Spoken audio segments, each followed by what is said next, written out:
Hi friends, எல்லாருக்கும் வணக்கம்.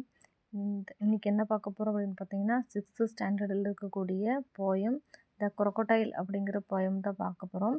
த crocodile poem எழுதியவர் யார் அப்படின்னு பார்த்தீங்கன்னா, லியூஸ் கரோல் அவர் தான் எழுதியிருக்கிறாரு. ஸோ இவர் வந்துட்டு ஒரு இங்கிலீஷ் ரைட்டர். இவருடைய ஒரு ஃபேமஸான புக் இருக்குது. அது என்னன்னு பார்த்தீங்கன்னா, அலிஸ் இன் ஒண்டர்லேண்ட் அப்படிங்கிற ஒரு ஃபேமஸான புக்கையும் லியூஸ் கரோல் எழுதியிருக்கிறாரு. ஸோ லியூஸ் கரோல் எழுதிய த crocodile அப்படிங்கிற போயம் 6th ஸ்டாண்டர்டில் இருக்குது. ஸோ இப்போ அந்த போயம் தான் நம்ம பார்க்க போகிறோம். வாங்க நம்ம போயமுக்குள்ளே போகலாம். How doth the little crocodile how doth the little crocodile ஒரு சின்னஞ்சிறிய முதலைய பார் improve his shining tail improve his shining tail அதனுடைய வாழை அந்த வால் வந்து ரொம்ப அழகாக மின்னுது.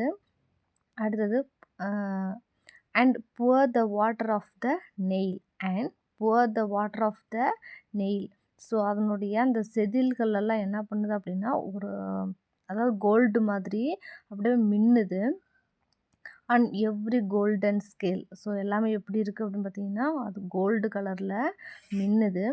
How cheerful he seems to grin how cheerful he seems to grin so அது எப்படி சிரிச்சிட்ருக்கு, அது எவ்வளோ ஹாப்பியாக இருக்குது, ஸோ எப்படி அது வந்து அவ்வளோ சிரிப்போடு இருக்குது அப்படின்னு பார்த்தீங்கன்னா, how neatly spritz his gloves so அதனுடைய நகங்களை வந்து விரித்து பார்த்துட்ருக்கு.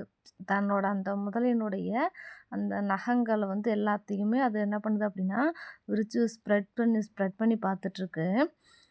And welcomes little fishes in and welcomes little fishes in so அது என்ன பண்ணுது அப்படின்னா மீனை அது வந்து முதலை வந்து ரொம்ப பசியோடு இருக்குது. ரொம்ப பசியோடு இருக்கிற அந்த டைமில் தன்னோட வாயை ஓப்பன் பண்ணி பார்த்துட்ருக்கு. அது மட்டும் இல்லாமல் தன்னோட காலில் இருக்கக்கூடிய அந்த நகங்கள் எல்லாமே விரித்து பார்த்துட்ருக்கு. ஸோ அது வந்து பசியோடு இருக்குது. அந்த டைமில் ஒரு மீன் வந்து அதனுடைய கண்ணில் வந்து படுது.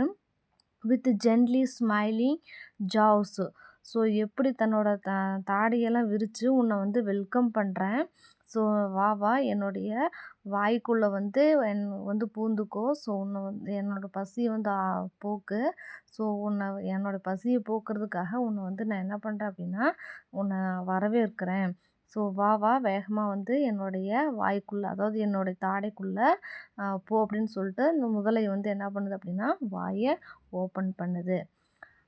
ஸோ நம்மளுடைய வீடியோ உங்களுக்கு பிடிச்சிருக்குன்னு நினைக்கிறேன். பிடிச்சிருந்தா நம்மளோட சேனலை சப்ஸ்கிரைப் பண்ணிக்கோங்க, ஃபாலோ பண்ணிக்கோங்க. தேங்க்யூ.